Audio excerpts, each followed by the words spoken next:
Sir ఏదో కొత్త పేరు పెట్టారు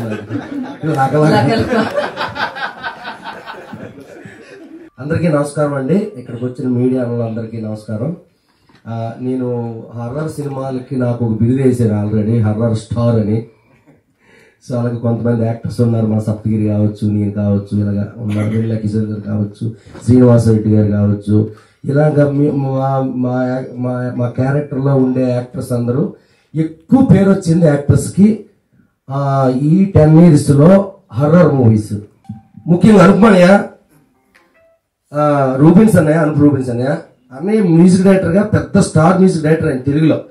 ఆయన పాటలు ఎన్నోసార్లు, నాకైతే కాటమరాయుడు పాటలు ఇప్పటికీ వింటాను అన్నయ్య. నాకు మరి ఏ దేవుడు కరుణించాడు నాకు తెలియదు, కానీ అలాంటి గొప్ప మ్యూజిక్ డైరెక్టర్ గారు చేతిలో నన్ను ఒక పాటగా పాడించడం, మీరు నన్ను అలా చేయడం అన్నయ్య, ఈ జీవితంతో మీకు నేను ఒక విధంగా రుణపడి ఉండాలి 100% అన్నయ్య. ఇక థ్యాంక్ యూ అన్నయ్య. అలాగే మా డైరెక్టర్ గారు మార్తాండ శంకర్ గారు మమ్మల్ని లొకేషన్లోనే భయపెట్టేసాడండి.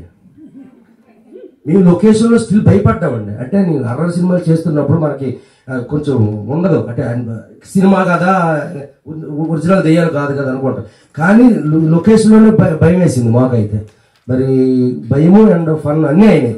సో అలా మీరు ఎలా ఎంజాయ్ చేస్తారనేది వెయిట్ అండ్ సీ. ముఖ్యంగా సార్, మా ఆండ్రూ సార్, ఆయన గురించి ఎక్కువ చెప్పడం ఒకే ఒక మాట చెప్పేస్తాను కెమెరామెన్ గారి గురించి.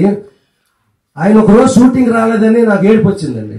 స్టిల్ యాక్టర్స్ అందరూ ఫీల్ అయ్యి ఒక్కరోజు ఆయనకు ఒక సినిమాతో చిన్న క్రాష్ అయ్యి ఒక్కరోజు మాత్రమే మాకు రాలేదు ఆయన. ఆ ఒక్కరోజు మాకు బుర్రలో పనిచేయలేదు సార్. మీరు లేకపోతే మేము అంత చేసేవాళ్ళమేమో మాకు తెలియదు సార్. సో మేము అంత ఇంట్రెస్ట్గా చేయడానికి, అంత కసిగా చేయడానికి మీ వర్క్ మమ్మల్ని నడిపించింది సార్ ముందుకి. థ్యాంక్ యూ వెరీ మచ్ గురువు గారు. Thank you sir.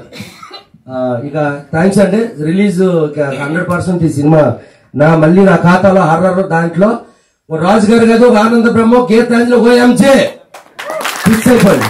Thank you very much.